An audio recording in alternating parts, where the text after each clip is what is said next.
কৃষ্ণ। আজকে শ্রীমদ্ভগবতের ষষ্ঠ স্কন্ধের নবম অধ্যায় বৃত্রাসুরের আবির্ভাব কাহিনী শ্রবণ করুন। শ্রী সুখদেব গোস্বামী বললেন, হে মহারাজ পরীক্ষিত, আমি পরম্পরা সূত্রে শুনেছি যে সেই দেব পুরোহিত বিশ্বরূপের তিনটি মস্তক ছিল। একটির দ্বারা তিনি সোমরস পান করতেন, অন্যটির দ্বারা তিনি সুরা পান করতেন এবং অন্যটির দ্বারা তিনি অন্ন আহার করতেন। হে মহারাজ পরীক্ষিত, বিশ্বরূপ তার পিতার দিক থেকে দেবতাদের সঙ্গে সম্পর্কিত ছিলেন এবং তাই তিনি প্রকাশ্যভাবে বিনয়ের সঙ্গে ইন্দ্রায় ইদাং সাহা এবং ইদম অগ্নয়ে ইত্যাদি মন্ত্র উচ্চারণ করে অগ্নিতে দেবতাদের উদ্দেশ্যে হবি প্রদান করেছিলেন। যদিও তিনি দেবতাদের নামে যজ্ঞে ঘি আহুতি দিয়েছিলেন, তবুও দেবতাদের অজ্ঞাতসারে তিনি অসুরদেরও যজ্ঞভাগ নিবেদন করেছিলেন, কারণ তার মাতৃ সম্বন্ধে তিনি তাদের সঙ্গে সম্পর্কিত ছিলেন। কিন্তু একসময় দেবরাজ ইন্দ্র বুঝতে পেরেছিলেন যে বিশ্বরূপ গোপনে দেবতাদের প্রতারণা করে অসুরদের যজ্ঞভাগ নিবেদন করেছিলেন। তখন তিনি অসুরদের কাছে পরাজিত হওয়ার ভয়ে এবং বিশ্বরূপের প্রতি অত্যন্ত ক্রুদ্ধ হয়ে তৎক্ষণাৎ তার তিনটি মস্তক ছেদন করেছিলেন। তখন যে মস্তকটি দিয়ে তিনি সোমরাস পান করতেন সেটি কপিঞ্জল পক্ষীতে রূপান্তরিত হয়েছিল, অর্থাৎ চাতক। যে মস্তকটি দিয়ে সুরা পান করতে সেটি কল্ক বিঙ্ক পক্ষী অর্থাৎ চটক, এবং যে মস্তকটি দিয়ে অন্ন ভোজন করতে সেটি তিত্তিরি পক্ষী হয়েছিল। ইন্দ্র যদিও ব্রহ্মহত্যাজনিত পাপ স্খলন করতে সমর্থ ছিলেন, তবুও তিনি কৃতাঞ্জলি হয়ে অনুতাপ সহকারে সেই পাপ গ্রহণ করেছিলেন। তিনি 1 বছর যাতনা ভোগ করার পর নিজের বিশুদ্ধিকরণের জন্য সেই পাপের ফল পৃথিবী, জল, বৃক্ষ এবং স্ত্রীজাতির মধ্যে ভাগ করে দিয়েছিলেন। ভূমির খাত আপনা থেকেই পূর্ণ হয়ে যাবে। ইন্দ্রের কাছে এই বর পেয়ে ভূমি ইন্দ্রের ব্রহ্মহত্যাজনিত পাপের 1/4 গ্রহণ করেছিল। সেই পাপের ফলস্বরূপ আমরা ভূপৃষ্ঠে মরুভূমি দেখতে পাই। বৃক্ষেরা ইন্দ্রের কাছে বর লাভ করেছিল যে তাদের কাটা হলেও তাদের ডালপালা আবার বর্ধিত হবে। সেই বর লাভ করে ইন্দ্রের কাছে বৃক্ষেরা ব্রহ্মহত্যাজনিত পাপের 1/4 গ্রহণ করেছিল।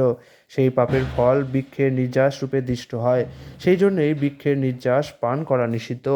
নারীগণ ইন্দ্রের কাছে বর লাভ করেছিল যে তারা সর্বকালে মৈথুন সম্ভোগ করতে পারবে, এমনকি গর্ভ অবস্থায়ও সম্ভোগ যদি গর্ভের পক্ষে ক্ষতিকারক না হয় তাহলে সম্ভোগ করতে পারবে। সেই বর লাভ করার ফলে তারা ইন্দ্রের পাপের 1/4 গ্রহণ করেছিল। তাই প্রতি মাসে ঋতুকালে রজরূপে সেই পাপ দৃষ্ট হয়। ইন্দ্রের কাছ থেকে জল বর লাভ করেছিল যে অন্য দ্রব্যের সঙ্গে তার মিশ্রণের ফলে সেই বস্তুরই আধিক্য ঘটবে। সেই বর লাভ করে জল ইন্দ্রের ব্রহ্মহত্যাজনিত পাপের 1/4 গ্রহণ করেছিল। সেই পাপ জলে বুদ্বুদ এবং ফেনা রূপে দেখা যায়। যখন জল আহরণ করা হয় তখন বুদ্বুদ ও ফেনা বাদ দিয়েই তা আহরণ করতে হয়। বিশ্বরূপের মৃত্যুর পর তার পিতা ত্রষ্টা ইন্দ্রকে হত্যা করার জন্য এক যজ্ঞ অনুষ্ঠান করেছিলেন। হে ইন্দ্র শত্রু, তোমার শত্রুকে অচিরে বধ করার জন্য তুমি বর্ধিত হও, এই বলে তিনি যজ্ঞে আহুতি নিবেদন করেছিলেন। তারপর অন্নহার্য নামক যজ্ঞের দক্ষিণ দিকস্থ অগ্নি থেকে প্রলয়কালীন কৃতান্তের মতো অত্যন্ত ভয়ঙ্কর দর্শন এক অসুর উৎপন্ন হয়েছিল। চতুর্দিকে বিক্ষিপ্ত বাণের মতো দ্রুতগতিতে সেই অসুরের শরীর দিন দিন বর্ধিত হতে লাগলো। তার শরীর দগ্ধ পর্বতের মতো প্রকাণ্ড ও কৃষ্ণবর্ণ ছিল। তার অঙ্গের দীপ্তি সন্ধ্যাকালীন মেঘসমূহের মতো ছিল। তার শিখা সূক্ষ্ম উত্তপ্ত তাম্রের মতো পিঙ্গল বর্ণ এবং নেত্রদ্বয় মধ্যাহ্নকালীন সূর্যের মতো অত্যন্ত উগ্র ছিল। সে ছিল দুর্জয় এবং মনে হচ্ছিল যেন সে তার জ্বলন্ত ত্রিশূলের ওপর তিলক ধারণ করেছে। সে উচ্চ স্বরে চিৎকার করতে করতে যখন নৃত্য করছিল তখন মনে হচ্ছিল যেন সারা পৃথিবী ভূকম্পের ফলে কম্পিত হচ্ছে। সে যখন বারবার জিহ্বন করছিল তখন মনে হয়েছিল যেন সে তার পর্বত গহ্বরের মতো গভীর মুখের দ্বারা সমগ্র আকাশ গ্রাস করার চেষ্টা করছে। তাকে মনে হয়েছিল যেন সে তার জিহ্বার দ্বারা আকাশের নক্ষত্রগুলিকে লেহন করছে এবং তার দীর্ঘ তীক্ষ্ণ দন্তের দ্বারা ত্রিভুবনকে গ্রাস করছে।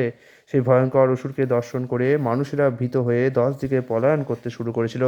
ত্রষ্টার পুত্র অত্যন্ত ভয়ঙ্কর দর্শন সেই অসুর তার তপস্যার প্রভাবে সমগ্র লোক আবৃত করেছিল। তাই তার নাম হয়েছিল বিত্র, অর্থাৎ যে সব কিছু আবৃত করে। ইন্দ্র প্রমুখ দেবতারা সশরীরে তার প্রতি ধাবিত হয়ে তাদের দিব্য অস্ত্রের দ্বারা তাকে আক্রমণ করেছিল, কিন্তু বৃত্তাসুর তাদের সমস্ত অস্ত্রশস্ত্র গ্রাস করেছিল। অসুরদের এই প্রভাব দর্শন করে দেবতারা অত্যন্ত বিষণ্ণ এবং আশ্চর্যান্বিত হয়েছিলেন। দেবতারা তখন নিস্তেজ হয়ে পড়েছিলেন। তাই তারা সকলে একত্রে মিলিত হয়ে অন্তর্যামী ভগবান নারায়ণের প্রসন্নতা বিধানের জন্য তার পূজা করতে শুরু করেছিলেন। দেবতারা বললেন, বায়ু, আকাশ, অগ্নি, জল ও মাটি এই পঞ্চ মহাভূত থেকে তিলক সৃষ্টি হয়েছে, যা ব্রহ্মা আদি দেবতাদের দ্বারা নিয়ন্ত্রিত হয়। কাল আমাদের বিনাশ করবে এই ভয়ে ভীত হয়ে আমরা কাল কর্তৃক নির্দেশিত কর্ম অনুষ্ঠানের দ্বারা সেই কালকে উপহার প্রদান করি, কিন্তু সেই কালও ভগবানের ভয়ে ভীত। অতএব এখন আমরা সেই পরমেশ্বর ভগবানের পূজা করি, যিনি আমাদের পূর্ণরূপে রক্ষা করতে সক্ষম। ভগবান সম্পূর্ণরূপে নিরহংকার এবং তিনি কোনো কিছুর দ্বারাই আশ্চর্যান্বিত হন না। তার চিন্ময় পূর্ণতার ফলে তিনি সর্বদা আনন্দময় এবং সর্বতোভাবে সন্তুষ্ট। তার কোনো জড় উপাধি নেই এবং তাই তিনি স্থির এবং অনাসক্ত।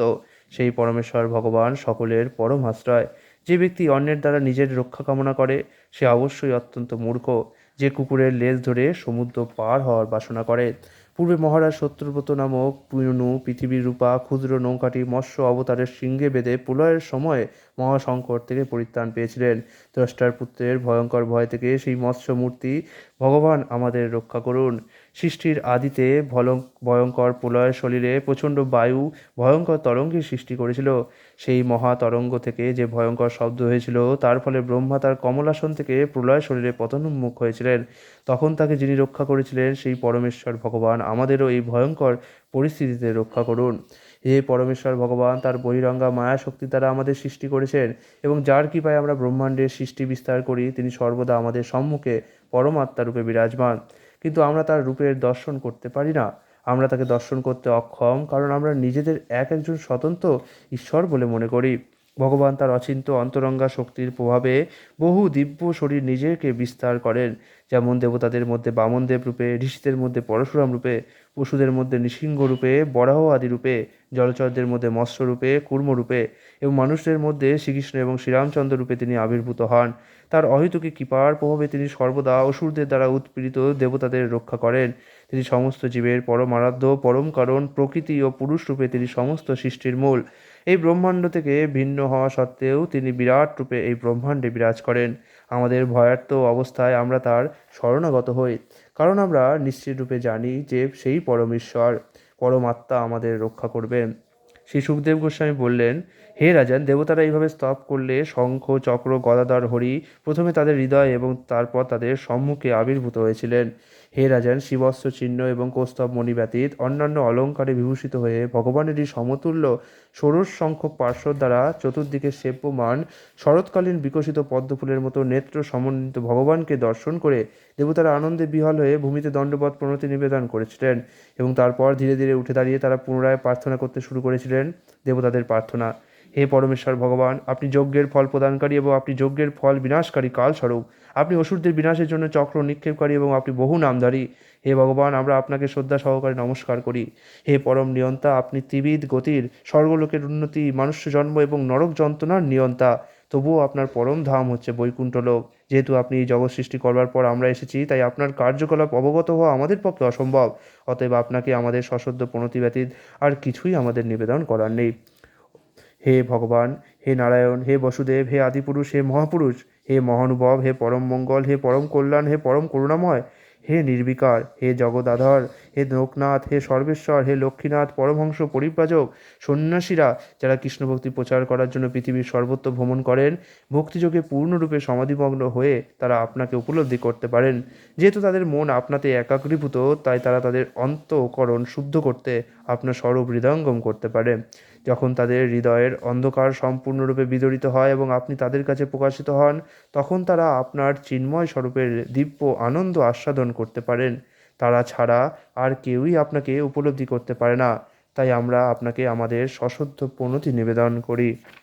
হে ভগবান, আপনার কোনো অবলম্বনের প্রয়োজন হয় না এবং যদিও আপনার কোনো জড় শরীর নেই, তবুও আপনার আমাদের সহযোগিতার প্রয়োজন হয় না। যেহেতু আপনি সমস্ত জড় সৃষ্টির কারণ, আপনি বিকারপ্রাপ্ত না হয়ে সমস্ত জড় উপাদানগুলি সরবরাহ করেন এবং স্বয়ং এই জড়জগতের সৃষ্টি পালন এবং সংহার কার্য সম্পাদন করেন। যদিও মনে হয় যে আপনি জড় কার্যকলাপে যুক্ত, তবুও আপনি সমস্ত গুণ জড়গুণের অতীত। তাই আপনার এই সমস্ত দিব্য কার্যকলাপ হৃদয়ঙ্গম করা অত্যন্ত কঠিন।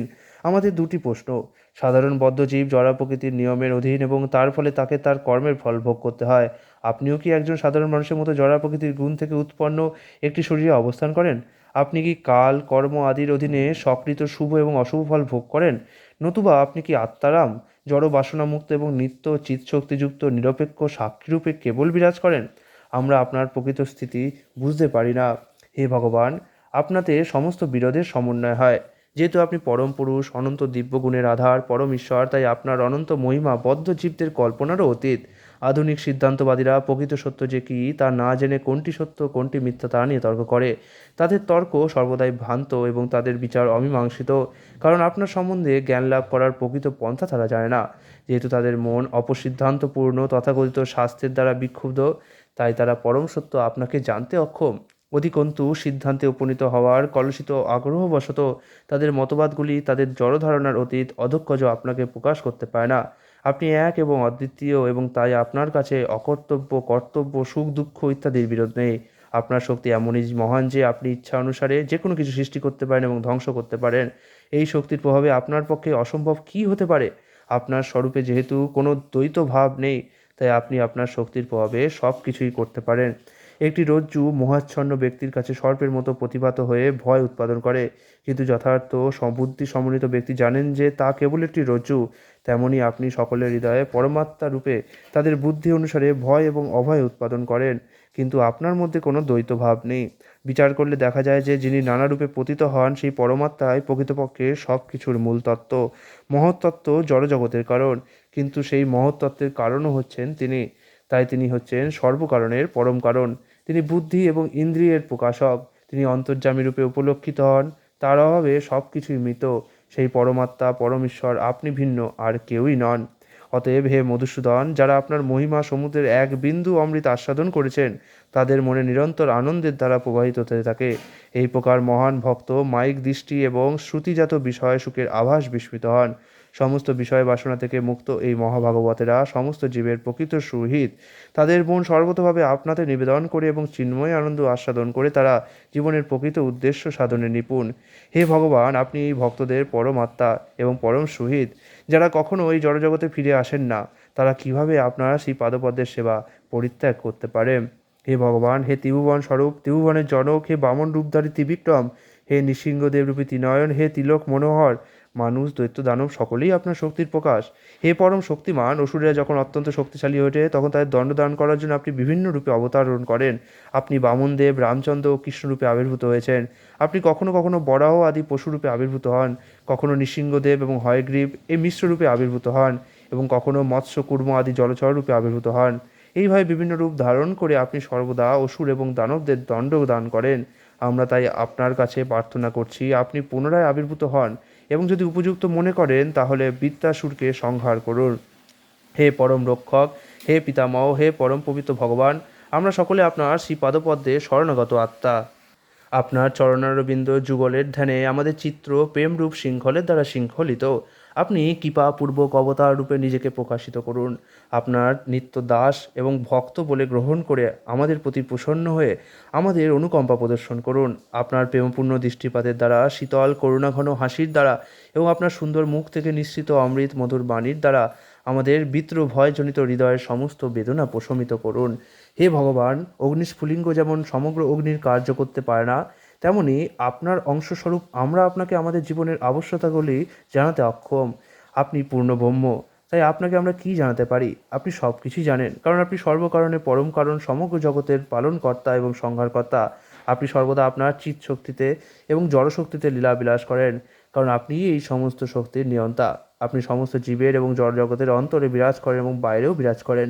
আপনি অন্তরে পরম ব্রহ্মরূপে এবং বাইরে জড় সৃষ্টির উপাদান রূপে বিরাজ করেন। তাই যদিও আপনি বিভিন্ন অবস্থায়, বিভিন্ন সময়, বিভিন্ন স্থানে, বিভিন্ন শরীরে প্রকট হন, তবুও আপনি সর্বকারণে পরম কারণ, পরমেশ্বর ভগবান। বস্তুতপক্ষে আপনি মূলতত্ত্ব, আপনি সমস্ত কার্যকলাপের সাক্ষী। কিন্তু আপনি যেহেতু আকাশের মতো সর্বব্যাপ্ত, তাই কেউই আপনাকে স্পর্শ করতে পারে না। পরম ব্রহ্ম এবং পরমাত্মা রূপে আপনি সব কিছু সাক্ষী। হে পরমেশ্বর ভগবান, আপনার অজ্ঞাত কিছুই নেই। হে ভগবান, আপনি সর্বজ্ঞ, তাই আপনি ভালোভাবেই জানেন কেন আমরা আপনার সেই পাদপদ্মে শরণ গ্রহণ করেছি, যে পাদপদ্মের ছায়া সমস্ত জড়জাগতিক ক্লেশের উপশম করে। যেহেতু আপনি পরম গুরু এবং আপনি সব কিছুই জানেন, তাই আমরা আপনার উপদেশের জন্য আপনার সেই পাদপদ্মের আশ্রয় গ্রহণ করেছি। দয়া করে আপনি আমাদের দুঃখ দুর্দশার নিবৃত্তি সাধন করে আমাদের শান্তি প্রদান করুন। আপনার সেই পাদপদ্মই শরণাগত ভক্তের একমাত্র আশ্রয় এবং এই জড়জগতের দুঃখ দুর্দশার নিবৃত্তি সাধনের একমাত্র উপায়। অতএব হে পরমেশ্বর, হে শ্রীকৃষ্ণ, তষ্টানন্দন এই ভয়ঙ্কর বৃত্তাসুরকে আপনি সংহার করুন, যে আমাদের অস্ত্র, আয়ুধ এবং তেজ রাশি গ্রাস করছে। হে ভগবান, হে পরম পবিত্র, আপনি সকলের হৃদয়ে অন্তঃস্থলে বিরাজ করে বদ্ধজীবেদের সমস্ত বাসনা এবং কার্যকলাপ নিরীক্ষণ করেন। হে পরমেশ্বর ভগবান শ্রীকৃষ্ণ, আপনার যশ অত্যন্ত উজ্জ্বল। আপনার আদি নেই, আপনার অন্ত নেই, কারণ আপনি সব কিছুর আদি। শুদ্ধ ভক্তরা সেই কথা জানেন, কারণ যারা শুদ্ধ এবং সত্যনিষ্ঠ তারা অনায়াসে আপনাকে লাভ করতে পারেন। বদ্ধজীবীরা যখন কোটি কোটি বছর ধরে এই জড়জগতে ভ্রমণ করবার পর মুক্ত হয়ে আপনার শ্রী পাদপদ্মের আশ্রয় গ্রহণ করেন, তখন তারা জীবনের পরম সাফল্য লাভ করেন। তাই হে ভগবান, আমরা আপনার শ্রী পাদপদ্মে আমাদের সশ্রদ্ধ প্রণতি নিবেদন করি। শ্রী সুখদেব গোস্বামী বললেন, হে মহারাজ পরীক্ষিত, দেবতারা যখন ভগবানকে এইভাবে ঐকান্তিক প্রার্থনা নিবেদন করছিলেন, তখন ভগবান তার অহেতুকী কৃপার প্রভাবে তা শ্রবণ করেছিলেন।